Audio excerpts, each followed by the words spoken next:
உன்னை பார்த்து இந்த உலகம் சிரிக்கிறது. உன்னை பார்த்து இந்த உலகம் சிரிக்கிறது. உன் செயலை பார்த்து உன் நிழலும் வெறுக்கிறது. உன் செயலை பார்த்து உன் நிழலும் வெறுக்கிறது. பாடும் பறவை, பாயும் மிருகம், இவைகளுக்கெல்லாம் பகுத்தறிவில்லை. அன்புடன் வணக்கம். தமிழக மக்களுக்கும் இதய தெய்வம் டாக்டர் புரட்சி தலைவர் எம்ஜிஆர் அவர்களின் இரத்தத்தின் இரத்தமான கோடான கோடி உடன்பிறப்புகளுக்கும் அண்ணா எம்ஜிஆர் முன்னேற்ற கழக நிறுவனரும் பொதுச் செயலாளரும் என்றும் எம்ஜிஆரின் எளிய தொண்டன் BSNL ஆர் ராஜா உங்கள் அனைவருக்கும் என்னுடைய பணிவான வணக்கத்தை தெரிவித்துக் கொண்டு, இன்று நாட்டிலே நடக்கின்ற நடப்பு மக்கள் அனைவருக்கும் தெரிந்திருக்கும். ஆளுகின்ற அரசு அதிகாரத்தை தன் கட்டுப்பாட்டில் வைத்துக் கொண்டு பல தவறுகளை செய்து கொண்டிருக்கின்றார்கள். இது பரவலாக வருகின்ற செய்தி. மக்களுக்கு கொடுத்த வாக்குறுதியை தமிழக அரசு நிறைவேற்றப்படவில்லை. ஆனால் நாங்கள் ஓராண்டு சாதனை, அதை தமிழகம் முழுவதும் விளம்பரங்களும் தொலைக்காட்சியிலும் அன்றாடம் வரப்படுகிறது. இன்று GS என்ற ஒரு அமைப்பு, அவர்கள் ஒரு 6 நிறுவனமாக அமைத்திருக்கிறார்கள். GS². அந்த நிறுவனத்தில் தமிழக முதல்வருக்கு அவருடைய மருமகனும், அண்ணா நகரில் இருக்கின்ற கார்த்திகையும், ஆடிட்டர் சண்முகமும் நாங்கள் முதல்வருக்கு வேண்டியவர்கள் என்று அவர்களுடைய காரியத்தை சாதித்துக் கொள்கிறார்கள். பத்திரிகையில் பார்த்து கொண்டிருப்பீர்கள். நிறமாத கர்ப்பிணி பெண்களுக்கு ஊட்டச்சத்து வழங்க வேண்டும் என்று. அது முன்னாள் ஆளுகின்ற ஆட்சியாளர்கள் அந்த திட்டத்தை நடைமுறைக்கு கொண்டு வந்திருக்கிறார்கள்.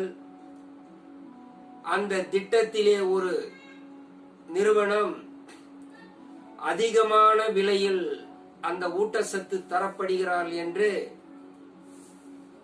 ஆளுகின்ற அரசு ஒரு 3 முறை அவர்கள் ஒரு ஆலோசனை கூட்டம் செய்து,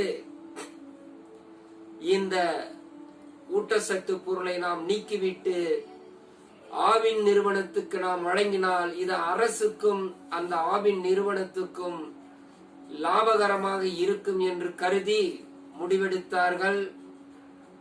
ஆனால் ஏப்ரல் 8ஆம் தேதி உடனடியாக அண்ணா நகரில் இருக்கும் கார்த்திக்கும் ஆடிட்டர் சண்முகம் அவர்களும் தலையிட்டு அதை நீக்கிவிட்டு பழையபடி இருந்தா போல் அதை அவர்கள் அமலுக்கு கொண்டு வரப்படுகிறார்கள். இதில் ஆட்சியாளர்களுக்கு என்ன அவர்களுடைய அதிகாரம், அதில் இருக்கின்ற அமைச்சருக்கு என்ன அதிகாரம் என்று தெரியவில்லை. ஆனால் முதல்வர் அவர்கள், நாங்கள் நேர்மையான முறையில் ஆட்சி செலுத்தப்படுகிறோம், நாங்கள் மக்களுக்கு நல்ல நல்ல திட்டங்களை அமைத்து கொடுக்கப்படுகிறோம் என்று சொல்லப்படுகிறார். பத்திரிகையிலும் வருகின்றது, தொலைக்காட்சியிலும் பார்க்கின்றோம். ஆனால் இதில் நடக்கின்ற தவறு என்ன என்று தமிழக முதல்வர் தலையிட்டால் அதில் தவறு நடப்பதை நிறுத்திவிடலாம். இதில் அமைச்சர் முத்துசாமி அவர்கள் அந்த GS ஸ்கொயர் என்ற ஒரு நிறுவனத்துக்கு அவர் எப்படி அனுமதி தந்திருக்கிறார், அதை எப்படி அவர் கையெழுத்திட்டிருக்கிறார் என்று தெரியவில்லை. நாம் ஒரு இடத்தை வாங்க வேண்டும் என்றால் அது கிட்டத்தட்ட ஒரு 2 மாத காலம் அதற்கு பணிகள் நடக்கப்படும்.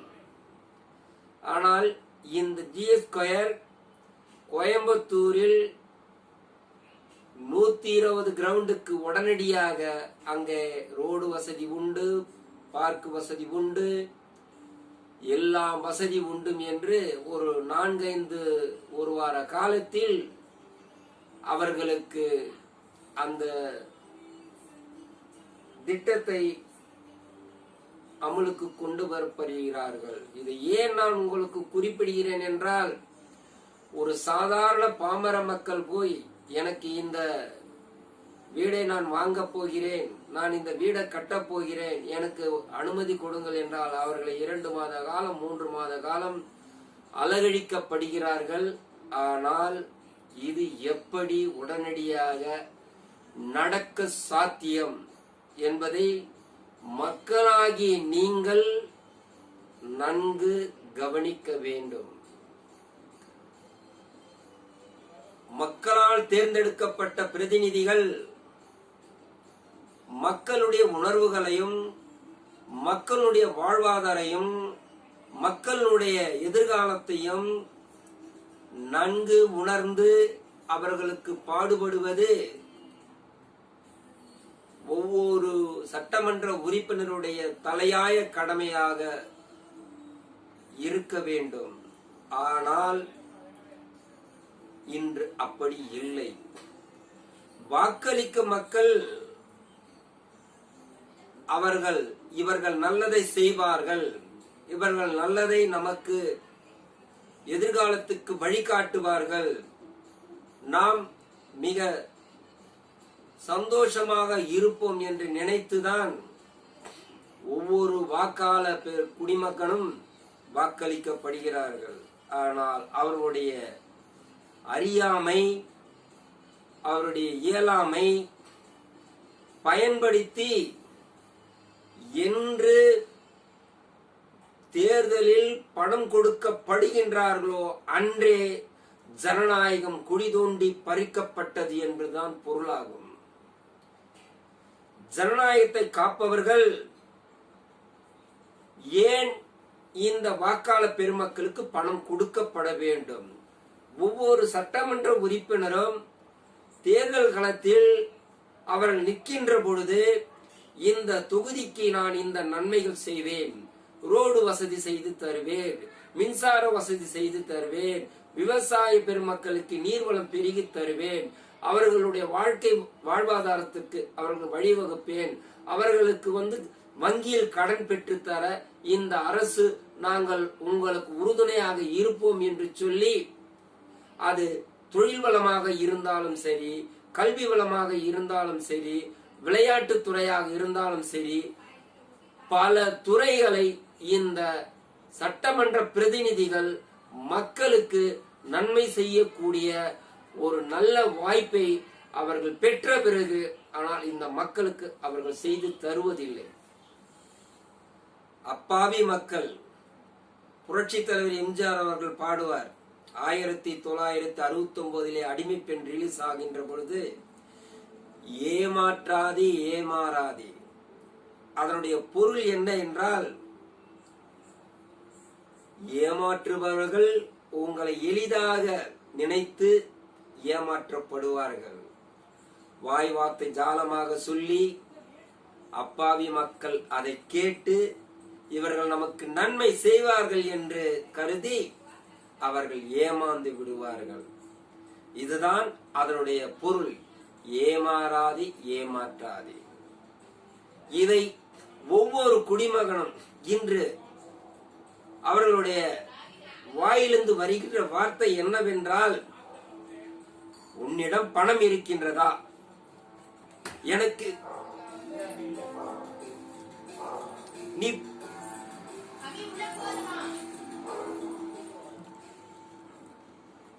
பணம் கொடுப்பாயா என்றுதான் அப்பாவி மக்கள் கேட்கப்படுகிறார்கள். அது அவருடைய அறியாமை, இயலாமை. நாம் அதை மறந்து இந்த தேர்தல் காலத்தில் வருகின்ற அரசியல்வாதிகளிடத்தில் நாம் அவர்களுக்கு அடிமையாக்கப்படுகிறோம். இந்த நிலை நீடித்தால் எந்த காலத்திலும் இந்த நாடு முன்னேறாது, மாற்றம் கொள்ளாது. நம் தமிழகத்தில் படித்தவர்கள் அதிகம் உள்ளார்கள், பண்பாளர்கள் உள்ளார்கள், பகுத்தறிவாளர்கள் உள்ளார்கள். ஏன் படிக்காதவர்கள் மாமேதையாகவும் இருக்கின்றார்கள். தொழிலாளிகள், விவசாயிகள், இப்படி பல தரப்பட்ட மக்கள் சிந்திக்க வேண்டும். அரசியல் என்பது அது ஒரு புனிதமான கோயில். அது பேரறிஞர் அண்ணா காலத்தில் இருந்தது. தங்கத் தலைவன் பொன்மனச் செம்மல், புரட்சி தலைவர் எம்ஜிஆர் ஒரு 10 ஆண்டு காலம் ஆட்சி பொற்காலத்தை நடத்திய போது இருந்தது. ஆனால் இன்று அது இல்லை, தரமட்டமாக மாறிவிட்டது. இன்று ஒவ்வொரு ஆட்சியாளர்கள் வருகின்ற பொழுது கடனுடைய சுமை அது படிப்படியாக உயர்ந்து கொண்டிருக்கின்றது. இன்று 6.5 லட்சம் கோடி கடனாக உள்ளது. அந்த கடனுக்கு சொந்தக்காரர் ஒவ்வொரு குடிமகன். வருகின்ற ஆட்சியாளர்கள் இலவசம் என்ற ஒரு மாயை உங்களிடத்தில் சொல்லி, உங்களுக்கு நான் இதை தருகிறேன், அதை தருகிறேன் என்று சொல்லி உங்களை அவர்கள் வசப்படுத்துகிறார்கள். இந்த இப்பொழுது ஆளுகின்ற அரசு, நாங்கள் ஆட்சிக்கு வந்தால் உடனடியாக நீட்டை ரத்து செய்வோம் என்று முதல் கையெழுத்திடுவோம் என்று சொன்னார்கள். அதேபோல் குடும்ப இல்லத்தரசி பெண்களுக்கு 1000 ரூபாய் வழங்கப்படும் என்று சொன்னார்கள். இன்னொன்றை ஒன்று சொல்லுகிறேன், நாங்கள் கச்சத்தீவை மீட்டு தருவோம் என்று சொல்லப்படுகிறார்கள். எனக்கு அது மிகவும் வருத்தமாக உள்ளது. இந்த ஆட்சியாளர்களுக்கு நன்கு தெரியும், ஆளக்கூடிய அவருடைய தந்தையார் தான் 1976 கச்சத்தீவு இந்திரா காந்தியார் அம்மையார் இருக்கின்ற பொழுது கையெழுத்திட்டு அந்த கச்சத்தீவை தாராவுக்கு கொடுத்தார். எப்படி மீட்டு தரப்படுவார்கள்? இன்று இலங்கை மக்களுக்கு அவர்கள் ரொம்ப அதிகமாக உபசரிக்கப்படுகிறார்கள். மகிழ்ச்சி, அதை நாம் பார்க்கின்ற போது மிகவும் மகிழ்ச்சியாக உள்ளது. ஆனால் 2009 அங்கே இலங்கையில் போர் நடக்கின்ற பொழுது அங்கு கொத்து கொத்தாக நமது தமிழர்கள் மாண்டு போனார்கள். அப்பொழுது ஆண்டு கொண்டிருந்தவர் இன்றைய முதல்வருடைய தந்தை அண்ணாவின் நினைவிடத்தில் படுத்துக்கொண்டு உண்ணாவிரதம் என்ற பெயர் சொல்லி, இந்த பக்கம் மனைவி, அந்த பக்கம் துணைவியார். அப்பொழுது கிட்டத்தட்ட ஒரு 1.5 லட்சம் தமிழர்கள் அங்கு மாண்டு போனார்கள். அப்பொழுது இந்த தமிழர்களை காப்பாற்ற வேண்டாமா? அந்த தமிழர்களுக்கு உயிர் கொடுக்க வேண்டாமா? அவர்கள் வாழ்க்கைக்கு வாழ்வாதாரம் கொடுக்க வேண்டாமா? இன்று இலங்கை மக்களுக்கு நாங்கள் நேசக்கரம் நீட்டுகிறோம், உதவிக்கரம் நீட்டுகிறோம் என்று சொல்வது மிகவும் வருத்தத்துக்குரிய விஷயமாக உள்ளது. அன்று உங்களது தந்தை நல்ல முடிவெடுத்திருந்தால் அந்த மக்கள் மாண்டிருக்க மாட்டார்கள். அந்த இலங்கை தமிழர்கள் எழுச்சியோடு வாழ்ந்திருப்பார்கள். இதை ஏன் நான் குறிப்பிடுகிறேன் என்றால், இன்றைய ஆளக்கூடிய அரசு இப்பொழுது ரேஷன் கடை ஊழியர்களுக்கு சம்பளம் இல்லை என்று சொல்லப்படுகிறார்கள். அது பத்திரிகையில் வருகின்றது. வீட்டு வரி ஏற்றப்பட்டிருக்கிறார்கள். கடந்த ஆட்சியில் இவர்கள் அதிகமாக ஏற்றிவிட்டார்கள் என்று சொன்னவர்கள் தான் இவர்கள். ஆனால் இப்பொழுது அதிகமாக ஏற்றிருக்கிறார்கள். அதே போன்று கடந்த ஆட்சியில் இவர்கள் கண்டனம் தெரிவித்தவர்கள், மதுக்கடையை நாங்கள் அடியோடு மூடுவோம் என்று சொன்னவர்கள் இவர்கள் குடும்பம் அனைவரும். ஆனால் இன்று இவர்கள் கையில் தான் உள்ளது அந்த மதுக்கடை சாம்ராஜ்யம். இதை ஏன் நான் உங்களுக்கு, தமிழக மக்களுக்கும் இதய தெய்வம் டாக்டர் புரட்சி தலைவர் எம்ஜிஆர் கோடான கோடி ரத்தத்தின் ரத்தமான உடன்பிறப்புகளுக்கும் என் அன்பான வேண்டுகோளை விடுக்கின்றேன். அண்ணா எம்ஜிஆர் முன்னேற்ற கழக நிறுவனரும் பொதுச் செயலாளரும் என்றும் எம்ஜிஆர் எளிய தொண்டன். சிந்தியுங்கள், சிந்தித்து பார்த்து செய்கையை மாத்து, சிறுசா இருக்கையில் திருத்திக்கோ. தெரிஞ்சும் தெரியாமல் நடந்திருந்தால் அது திரும்பும் வராமல் பார்த்துக்கோ. சற்று சிந்தியுங்கள். ஒவ்வொரு பாமர மக்களும் உழைத்து வாழ்கின்றார்கள். இன்று விவசாயம் தேய்ந்து கொண்டிருக்கின்றது, நெசவுத்துறை மலிந்து கொண்டிருக்கிறது. ஆனால் முதலாளிகள், வசதி படைத்தவர்கள் தான் இன்று வாழ்ந்து கொண்டிருக்கிறார்கள். இதை சற்று பாமர மக்கள், தமிழக மக்கள் அனைவரும் யோசியுங்கள். எதனால் நடக்கின்றது? இந்த நாட்டை ஏன் இப்படி அதுல பாதாளத்துக்கு தள்ளி கொண்டு போகிறார்கள் என்று. அதை விட ஒரு கொடுமை, தினந்தோறும் பத்திரிகையில் பார்க்கின்ற பொழுது பெண்களுக்கு பாதுகாப்பு இல்லை.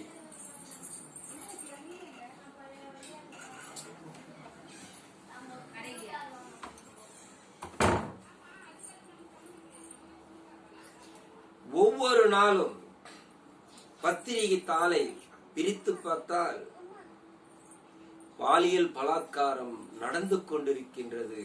ஆனால் நமது நெஞ்சே பதைக்கின்றது. ராமேஸ்வரத்தில் ஒரு பெண்மணி, அவருக்கு 2 குழந்தைகள், 6 பேர் அவரை பாலியல் பலாத்காரம் செய்து அவர்களை கொடூரமாக கொல்லப்படுகிறார்கள்.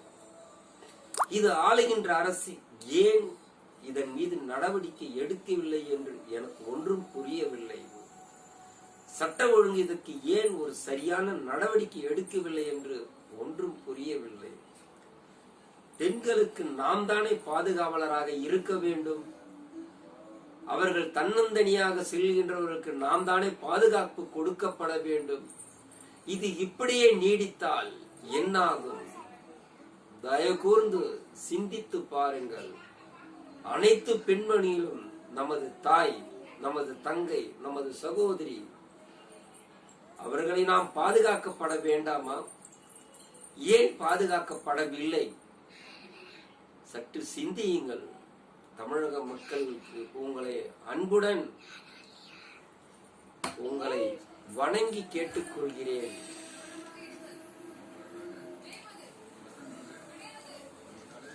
இதை ஏன் உங்களிடம் நான் வலியுறுத்துகிறேன் என்றால், இந்த நாட்டு மக்கள் சுபிட்சமாக இருக்க வேண்டும். இந்த நாட்டு மக்கள் எந்த பிரச்சனை இல்லாமல் வாழ வேண்டும். இதுதான் நம்மளுடைய நிலைப்பாடு. அதை பாதுகாக்க வேண்டியது இந்த தமிழக அரசு. நான் பணிவுடன் தமிழக முதல்வர் அவர்களை வணங்கி அவரிடம் வேண்டுகோளாக விடுக்கிறேன். இந்த மக்களுக்கு பாதுகாப்பு கொடுங்கள், இந்த மக்களுக்கு வாழ்வாதாரம் கொடுங்கள், நீங்கள் கொடுத்த வாக்குறுதியை நிறைவேற்றுங்கள். ஏனென்றால் இலவசம் என்றால் மக்களை அழிவு பாதைக்கு கொண்டுதான் செல்கின்றது. அதிலிருந்து விடுபடுங்கள். மக்கள் வரிப்பணத்தை மக்களுக்காக செலவழியுங்கள். எதிர்காலத்தில் அவர்களுடைய வாழ்வாதாரத்தை உயர்த்துங்கள். அண்ணா எம்ஜிஆர் முன்னேற்ற கழக நிறுவனரும் பொதுச் செயலாளரும் என்றும் எம்ஜிஆர் எளிய தொண்டன் BSNL ராஜா உங்களை அன்புடன் வணங்கி வேண்டுகிறேன். இந்த மக்களுக்கு பாதுகாப்பு கொடுங்கள் என்று சொல்லி வருங்காலத்தில் அண்ணா எம்ஜிஆர் முன்னேற்ற கழகம் மக்களுக்காக பாடுபடும். அதற்கான உழைப்பை நாங்கள் மக்களுக்காக கொடுப்போம் என்று சொல்லி இந்த பதிவை நிறைவு செய்கிறேன். வாழ்க அண்ணா நாமும், வாழ்க புரட்சி தலைவர் எம்ஜிஆர் நாமும். என்றும் எம்ஜிஆர் எளிய தொண்டன். நன்றி, வணக்கம்.